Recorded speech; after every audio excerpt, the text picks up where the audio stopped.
Selamat datang. Pernah nggak sih ngerasa habis konflik sama anak, suasananya jadi canggung dan rasanya kok jadi jauh banget? Nah, hari ini kita bakal kupas tuntas gimana caranya memperbaiki hubungan itu dan bahkan membuatnya jadi lebih kuat dari sebelumnya. Oke, sebelum kita mulai, yuk kita lepas dulu semua beban di pundak. Materi yang kita bahas ini ngingetin kita satu hal yang penting banget.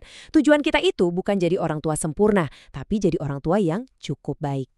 Lega banget kan dengarnya? Nggak ada kok yang sempurna. Nah, ini dia inti dari pembahasan kita.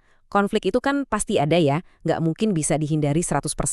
Pertanyaannya adalah, apa sih yang sebetulnya terjadi sama hubungan kita dengan anak kalau konflik itu dibiarin aja nggak diselesaikan?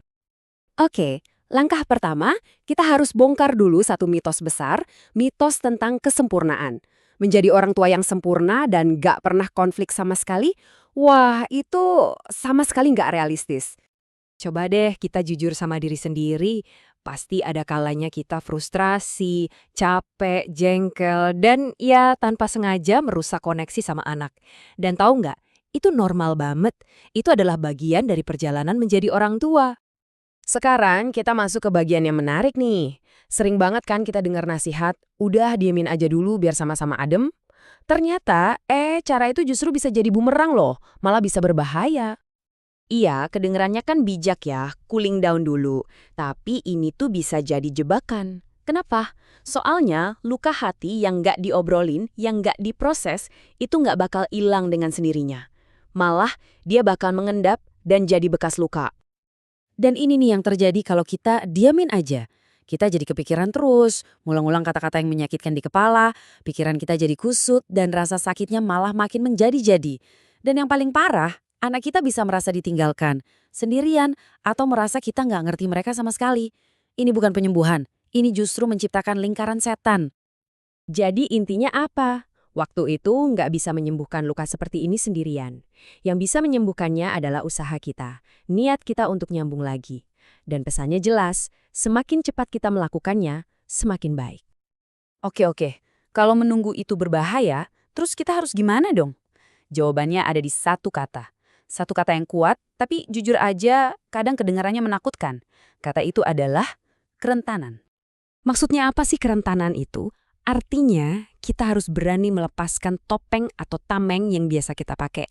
Berani untuk menyentuh dan menunjukkan sisi diri kita yang paling dalam, yang paling jujur dan otentik.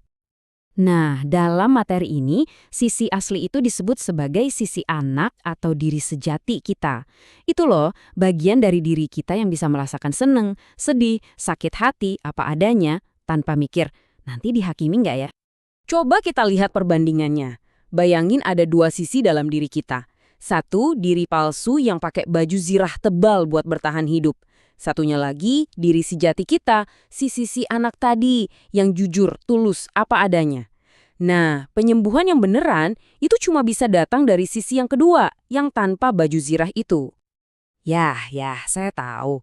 Ngomong ayo jadi rentan itu gampang, prakteknya susah. Tapi tenang, untungnya ada kerangka kerja yang praktis, semacam resepnya gitu, buat kita memulai proses rekoneksi ini. Resepnya ini ada 4 langkah sederhana. 1.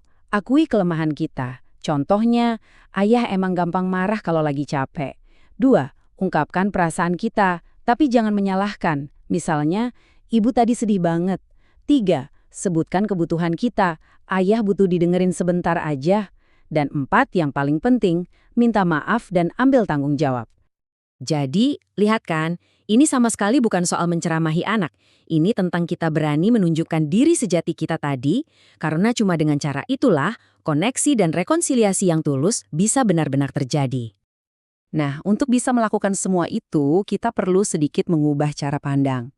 Dan itu semua dimulai dari dalam diri kita, dengan berani mengajukan beberapa pertanyaan sulit kepada diri kita sendiri. Pertanyaan pertama, coba tanya ke diri sendiri. Sebenarnya, apa sih yang bikin aku kepicu tadi? Kita harus kenal dulu tombol-tombol emosi dalam diri kita sendiri. Lanjut, pertanyaan yang ini dalam banget nih. Aku tadi marah karena egoku yang terusik atau karena aku beneran mau yang terbaik untuk anakku? Wah, ini butuh kejujuran tingkat tinggi sama diri sendiri.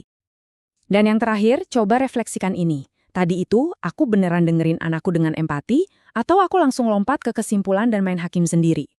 Ini soal apakah kita udah berusaha mengerti dia atau belum. Penting banget buat diingat ya. Tujuan refleksi ini bukan untuk membuat kita merasa bersalah atau jadi orang tua yang gagal. Bukan. Ini tuh persiapan, ini adalah bekal kita sebelum kita maju untuk ngobrol dan memperbaiki semuanya bareng si anak. Pada akhirnya, semua perjalanan ini akan membawa kita ke satu tujuan, pengampunan. Materi ini bahkan menyebut pengampunan sebagai batu fondasi untuk penyembuhan dalam hubungan keluarga kita. Fondasinya. Dan coba dibayangin hasilnya. Saat kita bisa saling memaafkan, rasa pahit dan dendam itu semua hilang. Gantinya, rasa ringan, kebebasan, dan kedamaian yang sejati. Itulah yang kita semua inginkan dalam hubungan kita, kan?